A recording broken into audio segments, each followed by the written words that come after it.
Namo tassa bhagavato arahato samma sambuddhassa. Namo tassa bhagavato arahato samma sambuddhassa. Namo tassa bhagavato arahato samma sambuddhassa. And today's discourse will be on the 13th sutta in the Majjhima Nikaya.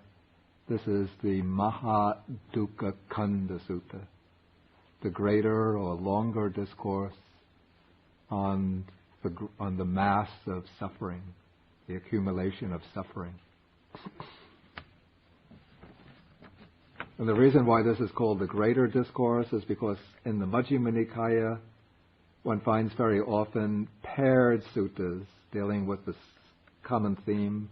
One is longer than the other. The longer one is called the Maha Sutta, the greater or longer sutta. The shorter one is called the Chula Sutta, the short sutta. And so we have two suttas on the mass of suffering, and this is the longer one. Now, before I enter into a discussion of the sutta itself, I want to go back to an idea that I had introduced before we took up the suttas in the previous section of this course. Those were the suttas dealing with the ethical life. And when I introduced that area, I mentioned that the Buddha's teaching is directed to the achievement of three types of benefit or three types of good.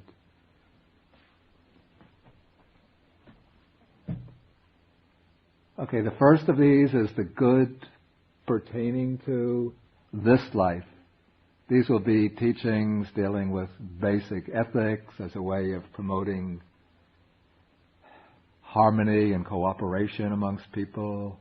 The teachings which explain the duties of people in different social positions in relation to their peers.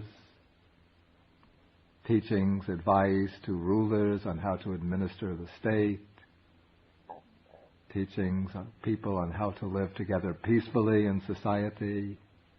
Teachings even to businessmen on how to succeed in their business by leading an ethical working life, and so on. The second benefit to which the Buddha's teaching is directed is the benefit pertaining to future lives. And these will be the discourses dealing with the doctrine of karma and its fruits. Basically, the code of practice in the first and the second teachings is the same. Observance of the 5 precepts, following the 10 courses of wholesome karma.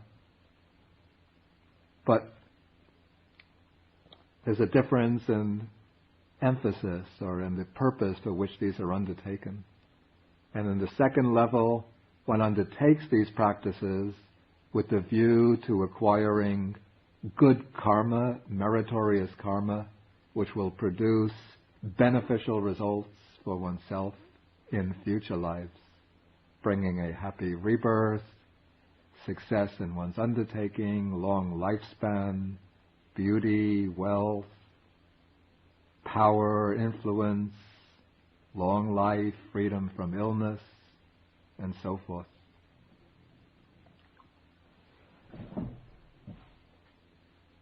But the Buddha's teaching doesn't end merely with explanations of the way of practice directed to a happy future life.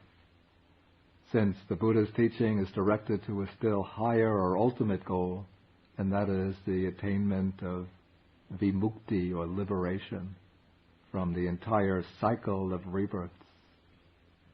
Because as long as we remain within the cycle of rebirths, within the sphere of conditioned existence, we have to undergo again and again the suffering of birth, old age, illness, and death. And so the Buddha's higher teaching The teaching which is special and unique to the enlightened ones is the teaching of the path that leads to final liberation. And this path has to begin on the basis of the teachings that are relevant to the good here and now and the good pertaining to the future life.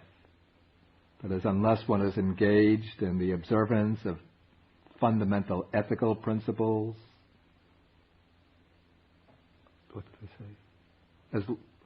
only if one is engaged in the observance of fundamental ethical principles, only if one is leading a morally upright life, can one undertake the practice of the path to final liberation.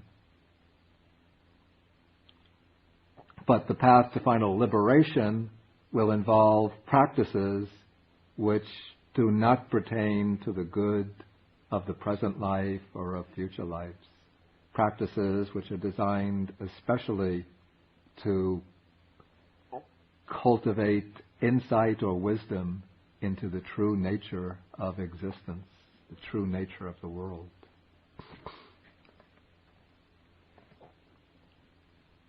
And so to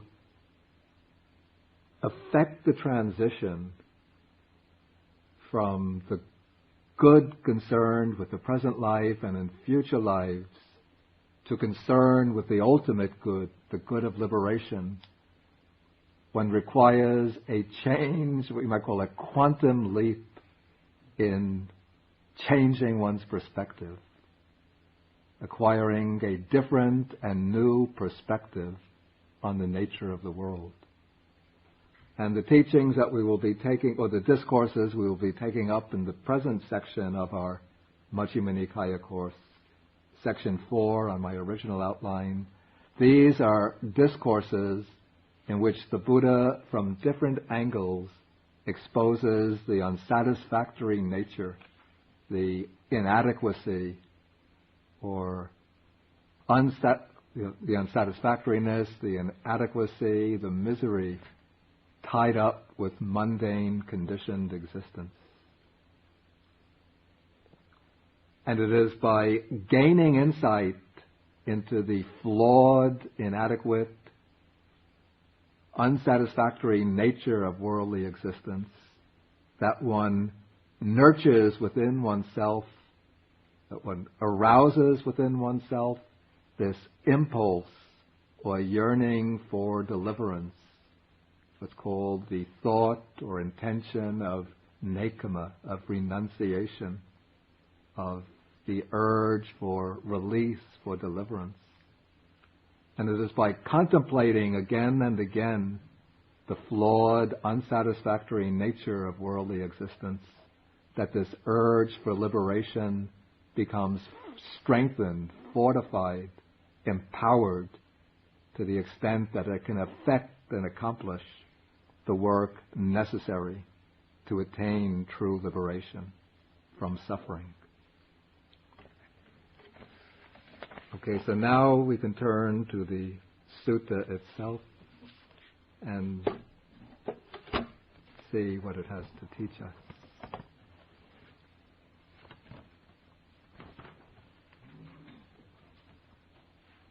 Does everybody have a copy of the outline?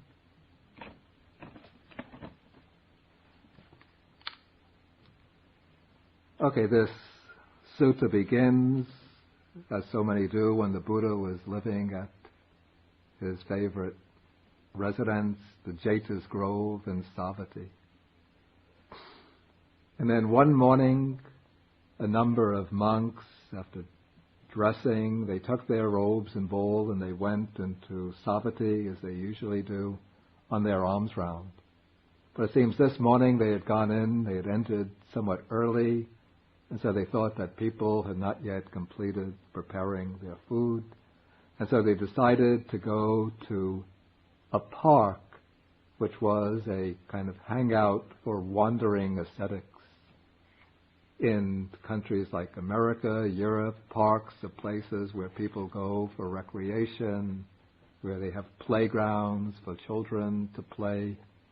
But in ancient India, perhaps even in present-day India in some parts, Parks were created as places for wandering ascetics to stop and reside while they were on their travels throughout the roads, the byways and highways of India. And wanderers, ascetics from different allegiances, different spiritual followings would meet in these parks. Some would find quiet resorts for meditation. Others would meet and hold discussions, which often would flare up into intense debates. And in this way, there was a constant exchange of ideas, circulation of ideas amongst the wanderers from all of the different schools of thought. And so the Buddhist monks now decide perhaps to engage in some interesting discussion. And so they come to this park where the wanderers from various sects are staying temporarily. And so after they exchange greetings with them, then the wanderers present the monks with a challenge. Okay, and there are some important terms here. First I will read the passage, then I will discuss these important terms. Friends, the recluse or the ascetic Gautama describes the full understanding of sensual pleasures, and we do so too. The recluse Gautama describes the full understanding of material form or the body, and so do we. The recluse Gautama describes the full understanding of feeling, and we do so too. So they're asking, what is the distinction? What is the variance? What is the difference between his teaching of the Dhamma and our teaching? Between his instructions and ours? In other words, they think that they are teaching exactly the same thing that the Buddha does, and so they think that they will be on the same level as the Buddha, that their teaching will be just as effective a vehicle of liberation as the Buddha's teaching. And so these bhikkhus were probably not yet very deeply learned in the Dhamma, and so they decided not to either agree with the wanderers or to reply to this challenge and try to refute them, but instead, without either approving or rejecting the thesis of the wanderers, they got up, and then after going on their alms round and taking their meal, they decided that after they had their meal, they would go to the Buddha and ask him to explain the differences. Okay, now the key word here, the most important word in this paragraph 3, is the word full understanding, which in Pali is the word parinya. Parinya. The word parinya comes from the root nya, which means to know, from which we get the verb janati. And pari, the prefix pari, has the sense of fullness or completeness. So what's intended here is a full knowledge, complete understanding. And this is a very loaded term, in a sense, Buddhistically, because when the Buddha explained in his first discourse the Four Noble Truths, he said that the task that has to be fulfilled regarding the first noble truth, the noble truth of suffering, is to fully understand this noble truth of suffering. And on numerous occasions when the Buddha or the monks were asked, what is the purpose for which the spiritual life is lived under the Buddha?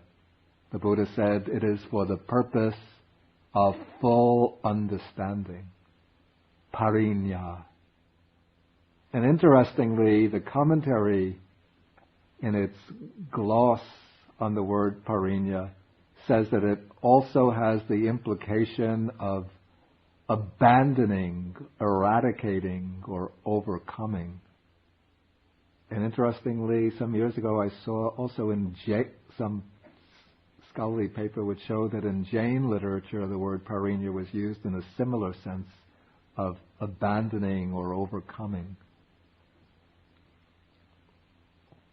And then the statement in the text here points to three major areas in which this full understanding, this function of full understanding, has to be exercised. These areas are first kama, which means sensual pleasures. The second is rupa, which means physical form, material form, but more specifically the form of the body, bodily form. And then the third area is feeling. And if one reflects a little, one will see that these are three major areas with three major anchorage points, anchors, which keep us bound to the world.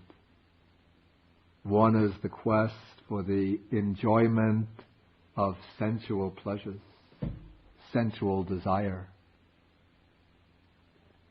The other is the attachment to our own bodies and to the bodies of others. Attachment to our own body, specifically through both craving and sometimes conceit. Attachment to the bodies of others, primarily through sensual desire, sensual lust, but also the sense of possessiveness. And then attachment to feeling, mainly through the craving, the relishing or enjoyment of present pleasure, and craving for continuation of pleasure. And so to wear away these attachments and propel the mind in the direction of liberation, one has to gain a kind of penetrative understanding and insight into the inadequate, unsatisfactory, flawed nature of sense pleasures, bodily form, and feeling. And it seems that many of the ascetic groups in the time of the Buddha, especially those whose practice included some kind of meditative or contemplative discipline, had recognized the unsatisfactory nature of sensuality, bodily existence, perhaps even of feeling.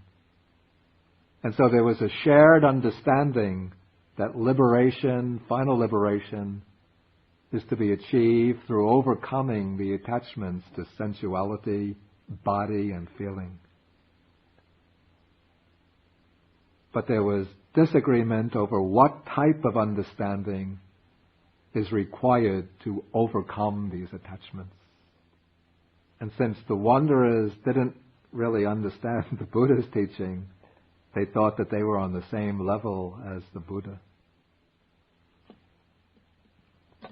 What is probably true is that the wanderers, or at least some of the wanderers who were more accomplished in meditation, had been able to achieve some of the higher meditative absorptions, the deep stages of samadhi or concentration, in which the mind withdraws from its fascination with sensual pleasures, in which the mind becomes detached from bodily existence, becomes absorbed in deep peace and equanimity.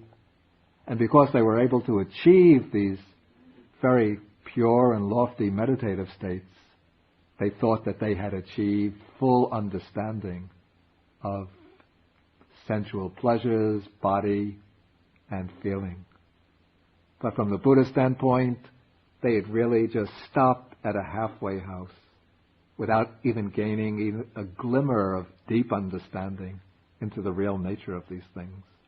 All they had succeeded in doing was achieving some temporary respite, some temporary relief from the craving and grasping tied up with pleasures, body and feeling.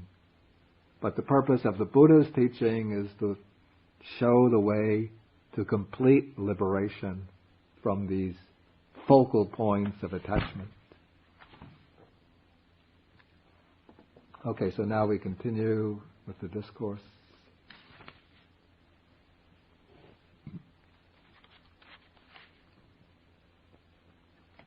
Okay, so when the monks come to the Buddha and they report to him their discussion, the Buddha says, when the wanderers of other sects speak thus, they should be questioned thus. In other words, you should question them in return. Ask them, what is the gratification?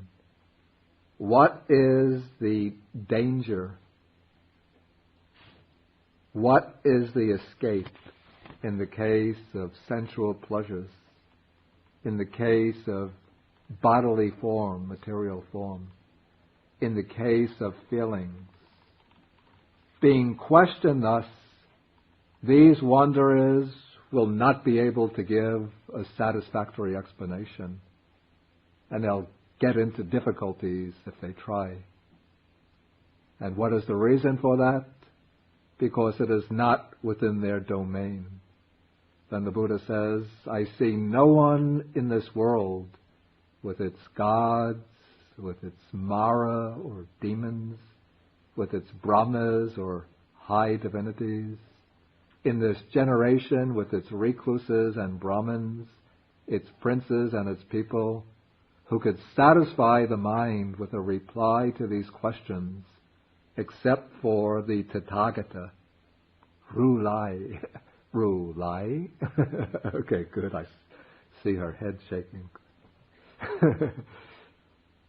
Or a disciple of the Tathagata, the thus come one, or one who has learned the answer from them. And with this statement, the Buddha sketches or delineates three perspectives from which one can look at any conditioned phenomena. And this set of three terms is extremely important because it runs through the Buddha's teaching from, almost say, from beginning to end. We find particularly in the Samyutta Nikaya so many suttas where the Buddha explains different types of phenomena, the 5 aggregates, the 6 sense bases, the 18 elements, the different types of faculties, different types of feelings. And again he says that these should be understood from the standpoint of their gratification, the danger, and the escape from them. The word translated gratification, asada, I think it means literally sweet taste, the sweetness. That is, the enjoyment that these things offer. Then the adinava is, say, the flawed nature, the drawback or the pitfalls within these objects of attachment. Then the sarana means literally it's the going out, flowing out from them. We translate escape, but this doesn't imply escapism as though one is running away from something because one is afraid of it. But it's when you understand deeply and accurately the real nature of something which is flawed that one seeks release from it, the way out from it. It's as if one were in a burning building, burning house, and there were many enchanting toys in the house, maybe nice video players, video cassettes, nice furniture, a lot of food and drinks and charming people, and you're enjoying yourself, this will be the asada, the gratification in the house. But then if you look around out the window and you see that the upper story is on flames and the flames are spreading down, down, down until it's threatening, the ceiling is threatening to collapse and to kill yourself and all the people in the house, then you gain some glimpse of the adinava, the danger in the house. And then if a person who sees this danger goes looking for the fire exit, the way to get out of the house, that is seeking the nisarana, the escape. And so the Buddha uses these three perspectives as a way to diagnose all conditioned phenomena, to diagnose the nature of the world. And here he applies the scheme to these three focal points of attachment, beginning with sensual pleasures. And so we now take paragraph 7. Okay, what is the gratification in the case of sensual pleasures? Okay, there are these 5, we call them chords of sensual pleasure. The Pali word kama guna. Guna doesn't literally mean chord, but qualities. So there are 5 sensually enticing qualities. And what are these 5? There are visible forms, cognizable by the eye, that we wish for, that we desire. We find them agreeable and likable. They stimulate our sensual desire and provoke lust. Then there are sounds, cognizable by the ear, smells, tastes or flavors, tactile sensations, cognizable by the body, also desired, wished for, desired, and so on. So these are 5 objects of sensual desire. So they're called the 5 chords of sensual desire. And based upon these 5 objects of sensual pleasure, when one indulges them, when one enjoys them, when one acquires them, enjoys them, indulges one's desire for them, there arise pleasure and joy. And this pleasure and joy that spring up based upon the 5 objects of sensual pleasure, this is called the gratification, the sweet taste, the enjoyment in sensual pleasures. And if there was only enjoyment in sensual pleasures, the Buddha would probably say, go get them, as many as you can, in as great as diversity as you can, and try to get them life after life after life. Even in the heavenly worlds, the sensual pleasures are supposed to be much more refined, much more intense than those in the human world. But the Buddha, through his enlightenment, has seen into the nature of sensuality. And so he also points out now the danger or unsatisfactoriness with regard to sensual pleasures. And this is a quite long exposition which gives the title to the sutta, The Great Mass of Suffering. First, I've given short characterizations to these types of danger.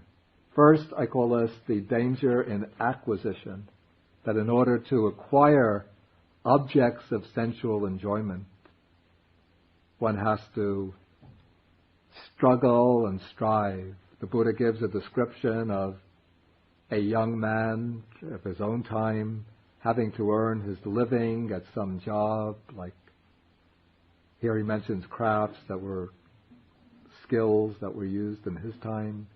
I guess now we would say accounting, bookkeeping, clerical work, or else he could be working as a farm, cultivating vegetables, engaging in trade, cultivating animals, or else he could be employed as an archer in the king's service, or as an archer in the army, or working in some job in the government service, or any other craft.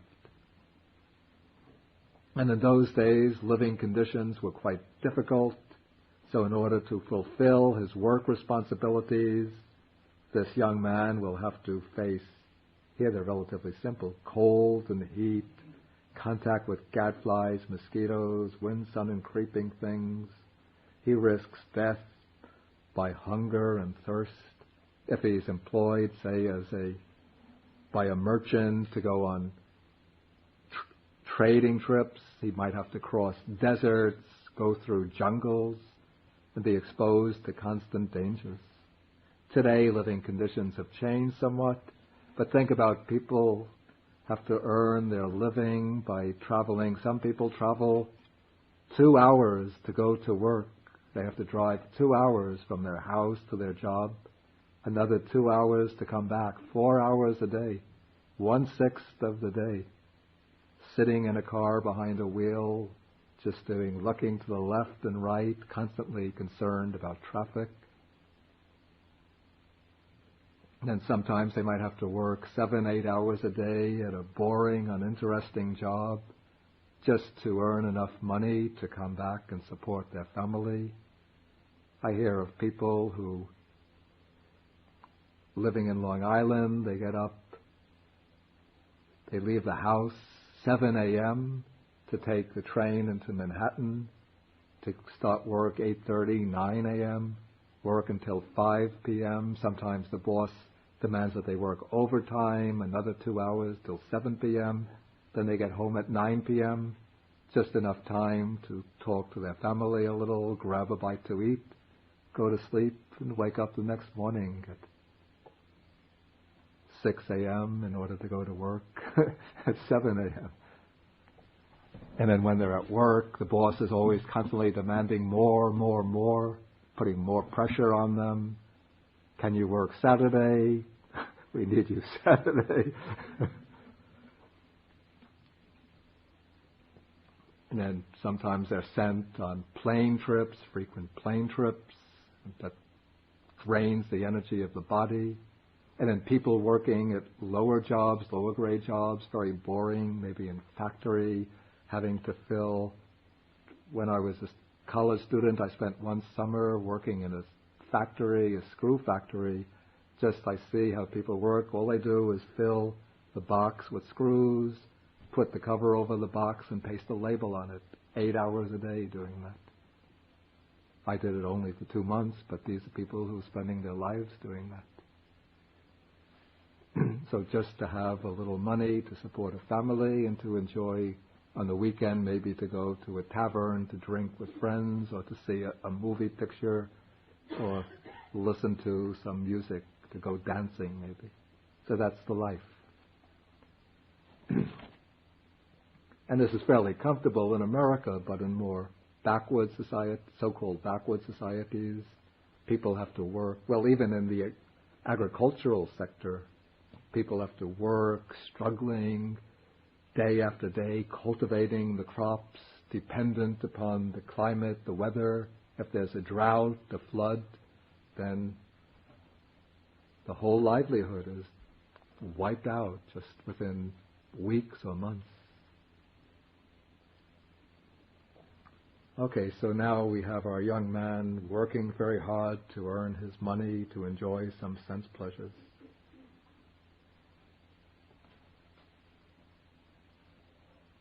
Okay, but if he's working very hard, now we come to paragraph 9, and he doesn't really get enough earnings to enjoy himself, maybe to buy his own house, buy his own car, to take a wife and to marry, but maybe he comes to the big city thinking he's going to strike it rich, And instead he's renting a room in a slum area, just struggling to keep himself going day after day. Just enough food to keep the body alive. This is the way so many people, billions of people in the world live. Just earning enough to keep themselves alive. No real excess wealth to enjoy themselves. Then he becomes full of frustration and disappointment and grief, even to the point where he weeps, beating his breast, and thinks, oh, my work is in vain, my effort is fruitless. I've just wasted my life on this pointless labor. So that also is a danger in sensual pleasures.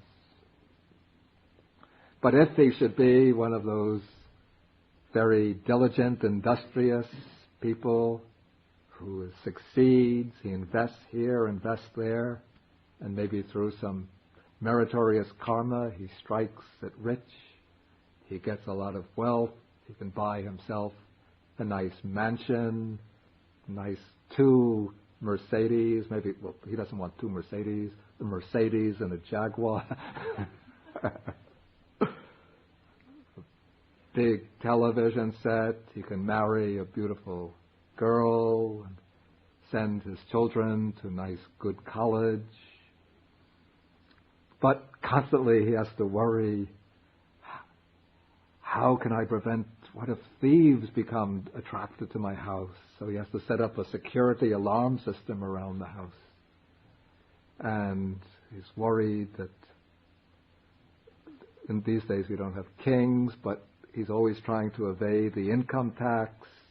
Though with George Bush's policy, he doesn't have to do very much to evade it. If he's rich enough, he can get various write-offs. And then he has to take out fire insurance, flood insurance, and then he has to be worried that maybe there will be some potential heirs who are trying to take over his property, or maybe neighbors who have their eye, they want to develop his property and they're trying to find some legal pretext for taking it over. And so there's still always this worry, anxiety, concern to protect what one has gained. I call this the danger in safeguarding. And then if something should happen, some calamity, and he loses what he has struggled so hard to obtain, a fire breaks out and the house burns down. And in ancient India, they didn't have fire insurance. Or a flood comes, and floods were not unusual in ancient India. Even in Sri Lanka today, where I lived for many years, we have these, during the period of the heavy rains, these mudslides take place on the sides of the hills.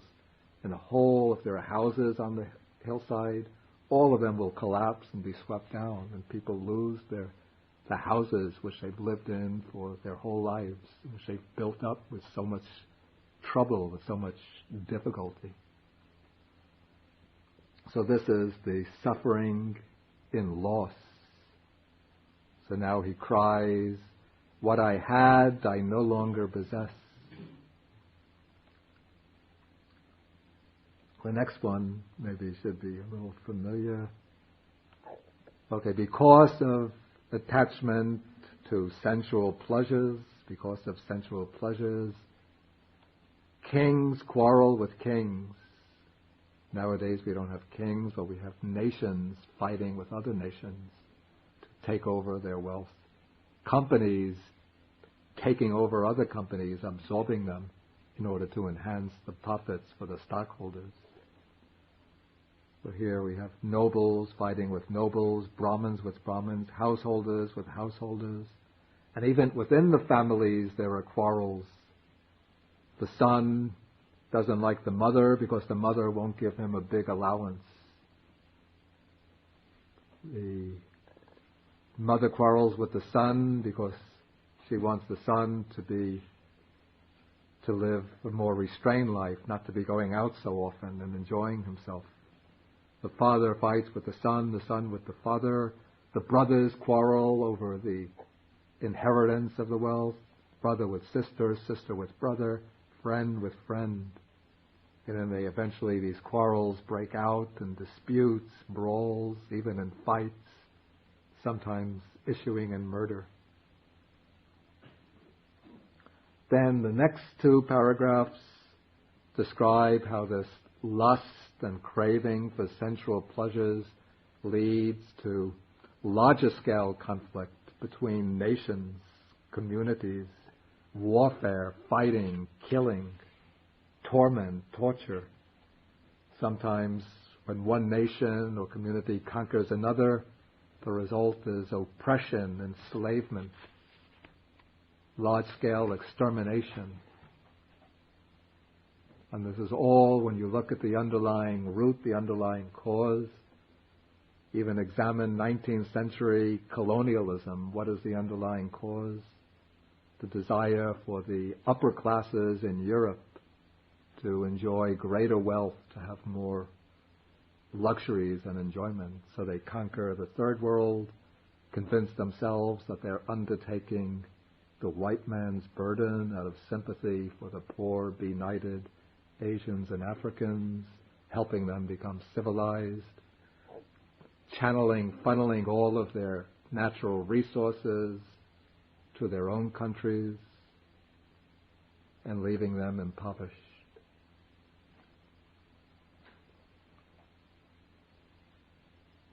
And now we don't have formal colonialism, but now imperialism appears in a new guise. But still the same process of skimming off the wealth from the third world and bringing it into the first world.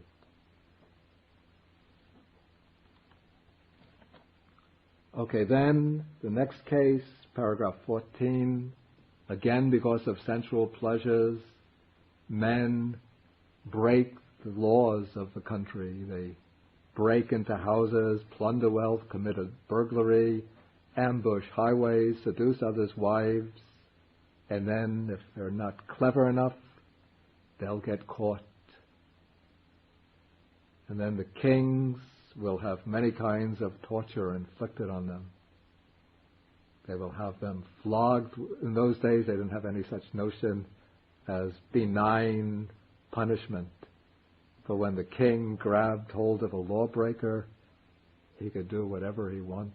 And they were convinced that the only way, or many kings were convinced the only way to keep the country under control, to govern the country effectively, is to make sure that people are too frightened to break the laws. In order to frighten the people, then you had to really torture and torment lawbreakers. And so kings would have them flogged with whips, beaten with canes, beaten with clubs, have their hands cut off, feet cut off, hands and feet cut off, have their ears cut off, noses cut off, ears and noses cut off, and then subject them to a variety of tortures. Out of concern for your own feelings, I don't want to explain, but to relate to you how the commentary explains these tortures. Let's just say that if you were living at this time, you would not want to undergo any of them. Sometimes they would have them thrown, they would have hungry dogs, large, vicious dogs, and they would throw the criminal to the dogs and let the dogs do with them as they wish. Have them impaled alive on stakes, have their heads cut off with swords.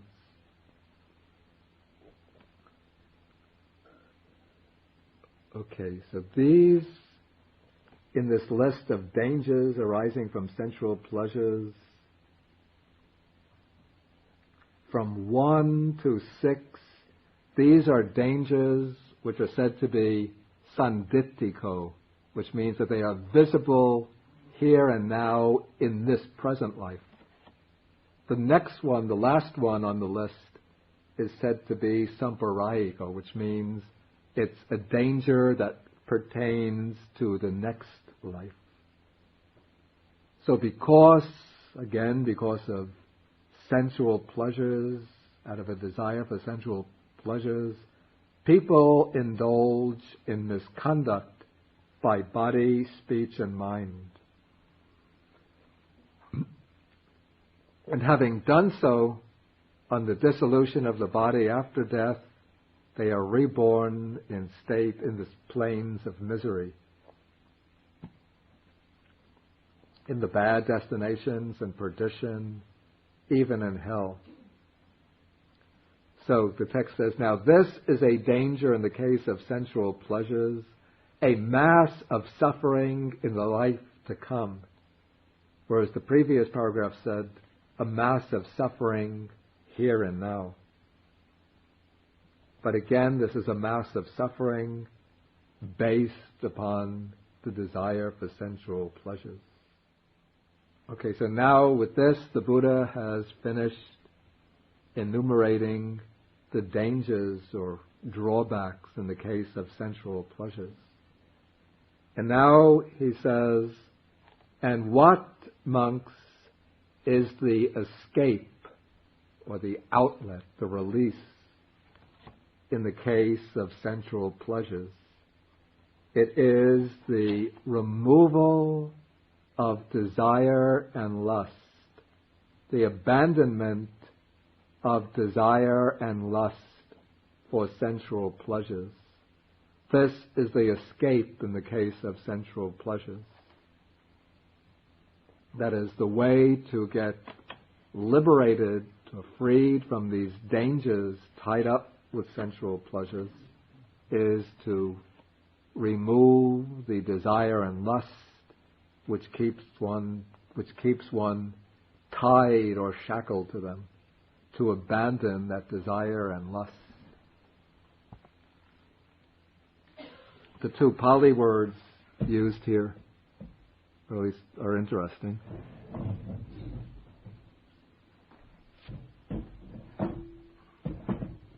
Yeah, the word that's rendered removal is actually the word vinaya, which is a word which is used also to signify the code of Buddhist monastic discipline. So the monastic discipline is called vinaya because it is the way to remove faults of bodily and verbal action. But the deeper and higher meaning of vinaya in the Buddha's teaching is the process for removing the faults of the mind, for removing the afflictions or defilements from the mind.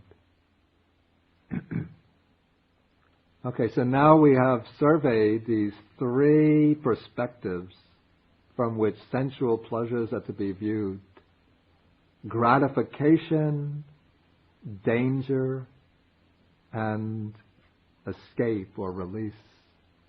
And the commentaries actually this goes even further back than the commentaries to some very ancient expository texts. They make a very interesting correlation between these three perspectives and the Four Noble Truths. Of course, they say that all the Buddha's teachings can in some way be incorporated into the Four Noble Truths.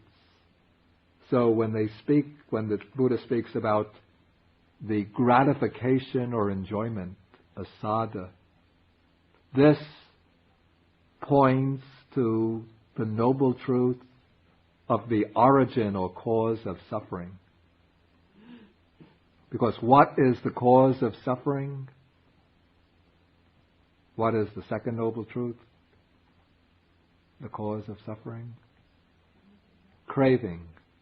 And craving arises directed to enjoyment.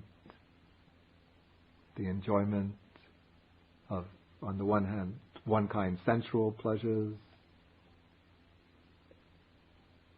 also the pleasure of the body, the pleasures of feeling. Then the danger enumerates various types of suffering that arise as a consequence of that craving. And so the danger is a way of underscoring which noble truth?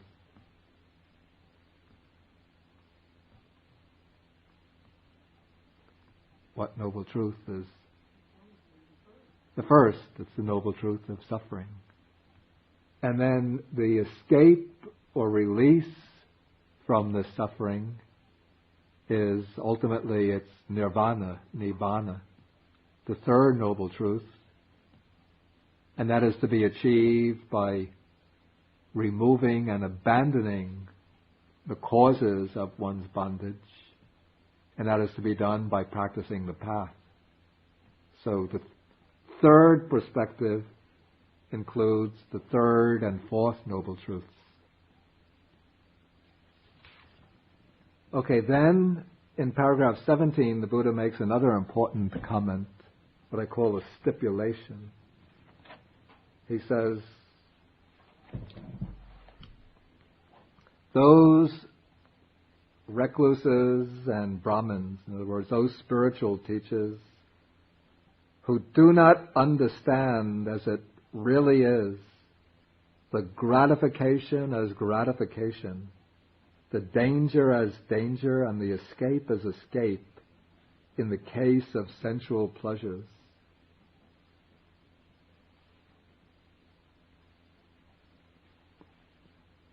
Well, let me just rephrase. It is impossible, I'm paraphrasing, the Buddha says, it is impossible for those spiritual teachers who do not understand as it really is the gratification, the danger, and the escape in sensual pleasures to either themselves fully understand sensual pleasures or guide others towards a full understanding of sensual pleasures.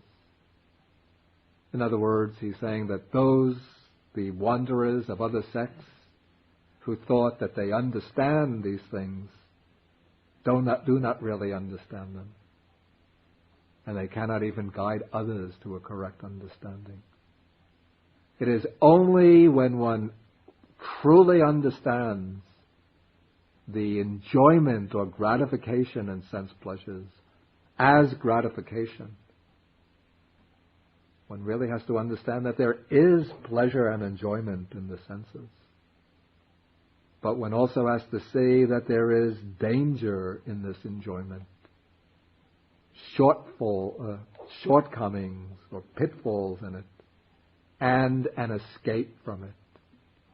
It is in this way that one can fully understand sensual pleasures as such and guide others towards a full understanding of sensual pleasures. Maybe I will stop at this point, and then next week, I think I can I'm sure I can finish the sutta next week, and then maybe go on to the next sutta next week. I think it might take me, actually, well, maybe in 20 minutes I could finish this. Would that be too, do you think I should go on, or? Okay, then we'll try to finish. Okay, the next category or point of attachment to be examined is the attachment to material form. And here, since the Buddha is speaking to to monks, he takes as an example of the gratification in the case of material form, a girl of noble class, Brahmin class, or householder stock. They choose them young in those days, 15 or 16 years old, not too tall, not too short, not too thin, not too fat, not too dark, not too fair, so that her beauty and loveliness is at its height. And then the pleasure and joy that arise, I guess, in a man who is viewing that beauty and loveliness, that is the gratification in the case of material form. If the Buddha was speaking to nuns, he might take the case of a young man, 30 or 40 years old, a young man, 57 or 58 years old.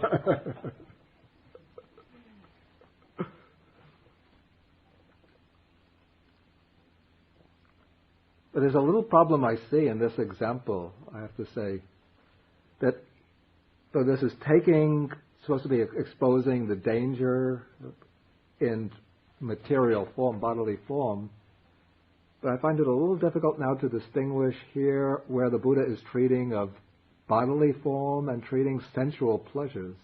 Because really what gives the pleasure and joy in dependence on the beauty of this young girl is the sensual pleasure of looking at her. It would seem to me, I don't want to seem bold and audacious, but that the text, I don't want to say the Buddha, but the text should have taken as the example of, to expose the danger in bodily form, a person who might be physically at the height of his or her own strength and beauty.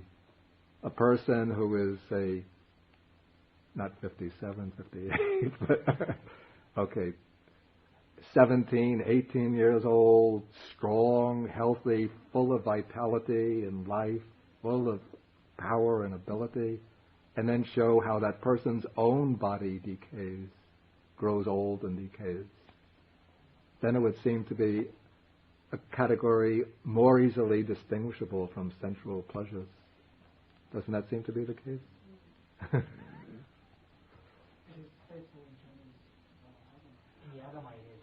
Oh, really? I should have checked your... In fact, I meant to do that, but I didn't have time. Yeah, that's actually more... That would be a very good point. And that way I would say the Chinese Agama would be... Yeah. I should have checked Venerable Analayo's. I had meant to do that, but then it escaped my mind. But that makes better sense for the comparison. And in fact, there are other suttas in which the Buddha shows the danger in bodily form in relation to a person's own body. But anyway, we continue with the example here. Okay, so you take this case of the beautiful girl, then when you look at her 15, 16, one wants to sing, I shall love you forever, even though the sun may be extinguished, the stars may fall from the sky, but my love for you will never vanish. But then you're singing, your love will be eternal, but now you get a glimpse of her, maybe some magician comes and says, will you like to see that lovely young girl 50 years from now? Oh, I'm sure she'll be just as beautiful. But I'll show you. Now you see her 65 years old. Now 70, 80 years old, walking with leaning on a stick, doubled up, teeth broken, gray hair, or maybe even going bald, the skin all wrinkled, the limbs all blotchy. So now her beauty and loveliness has vanished. So this is the danger, and the one danger in the case of form. That's the danger of old age.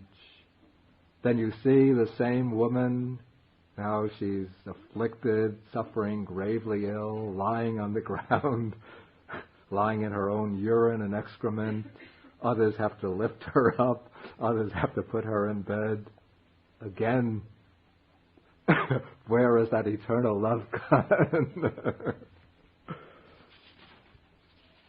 Then you're singing, even beyond the grave I shall love you.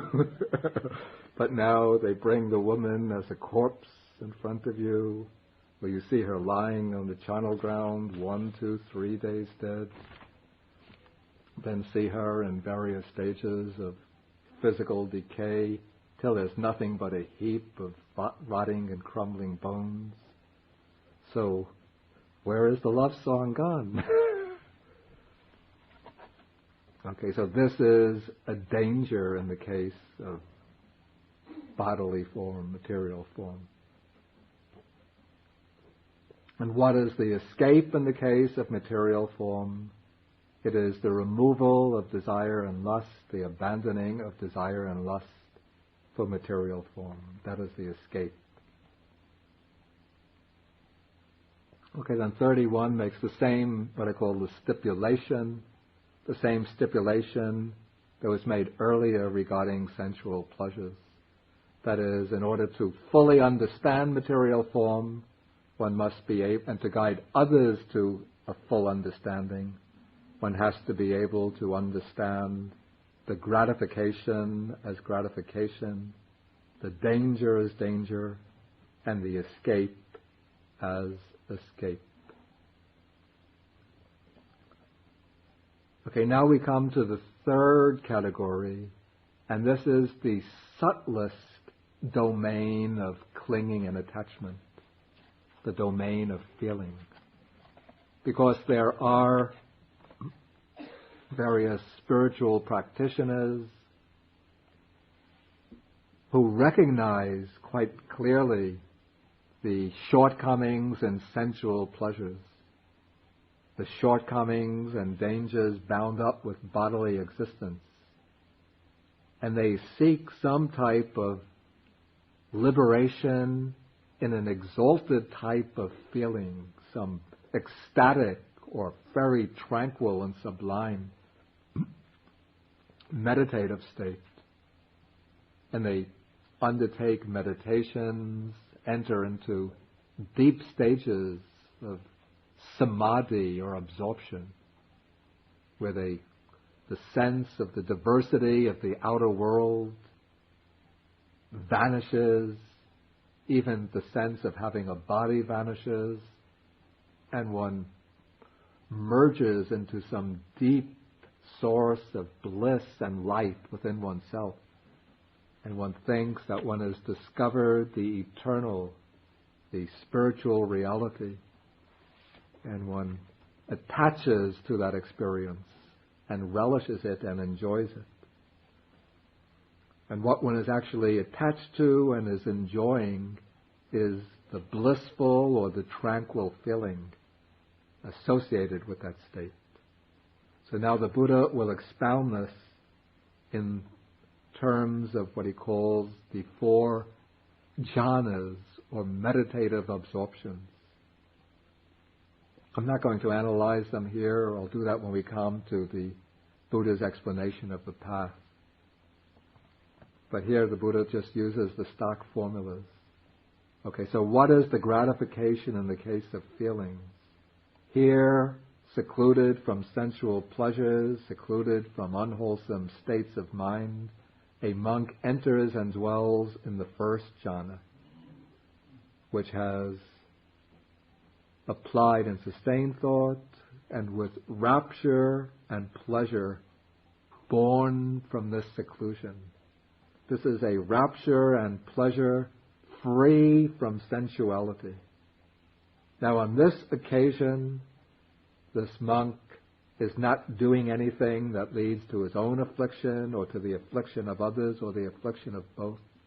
He's experiencing only this very sublime and blissful feeling.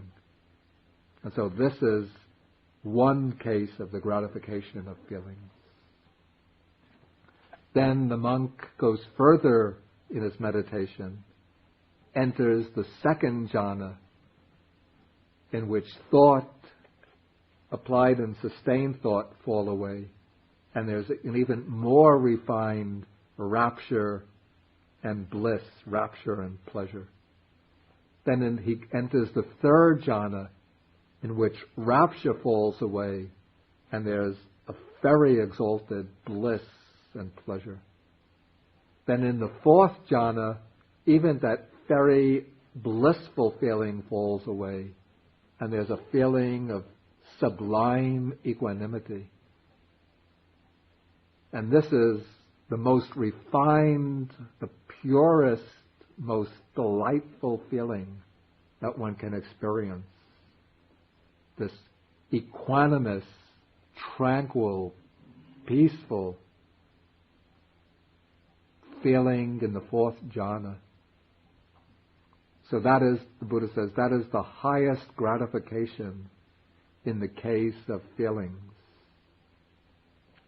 But, the Buddha says, even these feelings, in these sublime meditative absorptions, even these feelings are not immune from shortcomings, from faults, from defects. And what is the defect?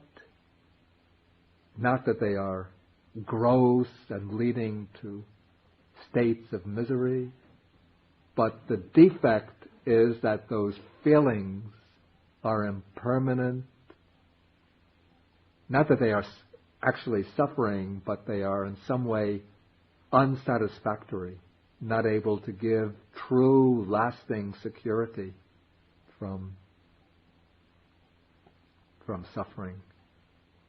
And they are subject to change, to deterioration. And so when one recognizes the impermanence of even these very blissful and sublime feelings, then one's attachment falls away. And that is precisely the escape from them. That is the removal of desire and lust for the pleasant, blissful, or tranquil feelings of the absorptions. And then the Buddha makes the same stipulation: in order to fully understand feelings, to guide others to a full understanding of feelings, one must know and understand as it actually is the gratification as such, the danger as such, and the escape as such in the case of feelings. Okay, and that is the discourse by the Blessed One, and the monks were satisfied and delighted in his words. Okay, it took me only 15 minutes to finish. If there's any questions, any comments, please. I'm curious about this word rapture. Yeah. That I read all the time. Yeah. I can understand joy. Yeah. But in what way is Yeah, I actually have to say, I'm not so happy with the word rapture. But the Pali word is piti. Piti.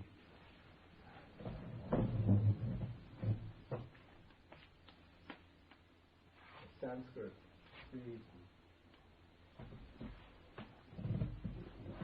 And I would have preferred to use joy for piti, except that there's another word, somanasa, which I render as joy.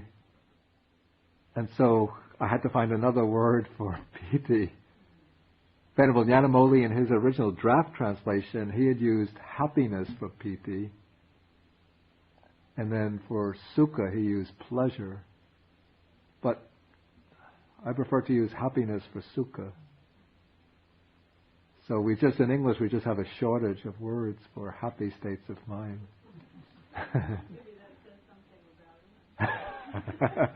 about it. Yeah, actually in Pali, there's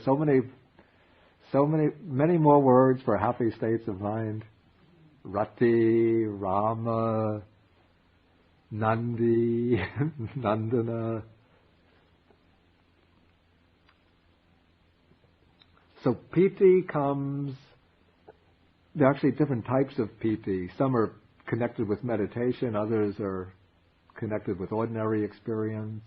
Even there's a sensual piti. So it's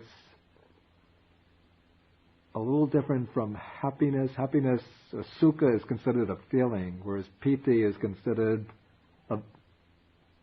a mental formation. But it's a kind of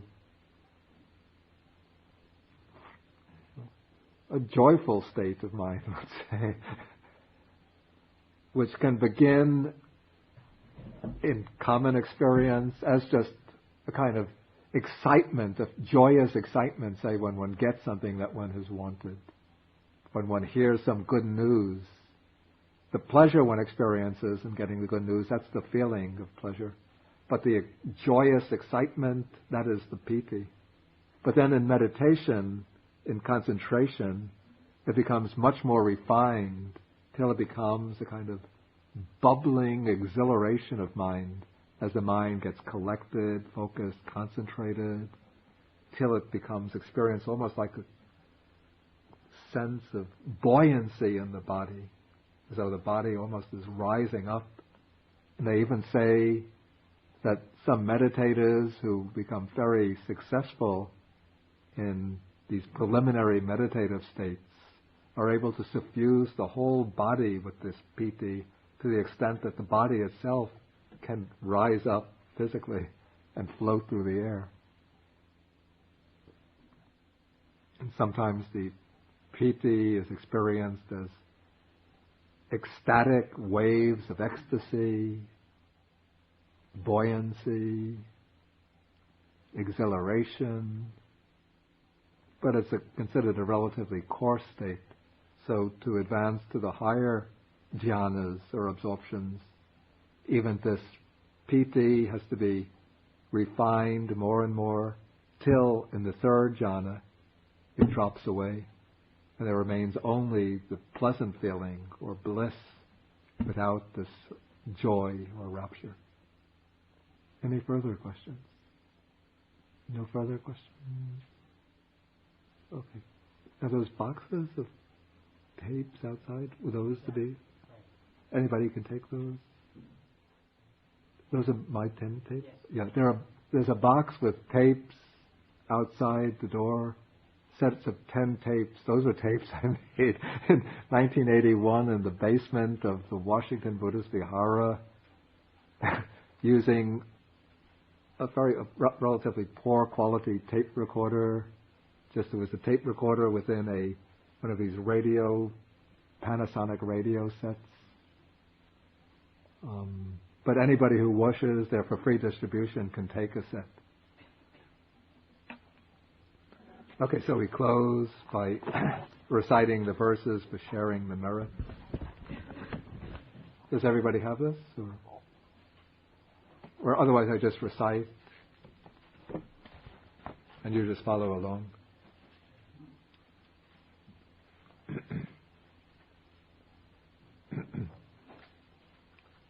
Akasata chabumata devanaga mahidika punyantang anumoditva chirang rakantu sasanam.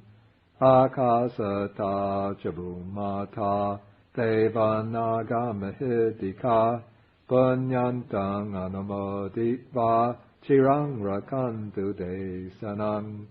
Akasata chabumata devanaga mahidika punyantang anumoditva chirang rakantu man parang.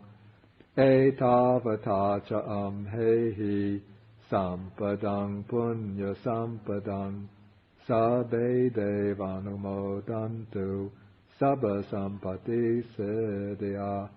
Etavata cha amhehi sampadang punya sampadang sabbe bhutanumodantu sabba sampati siddhya. Etavata cha amhehi sampadang punya sampadang sabbe satanumodantu sabba sampati siddhya.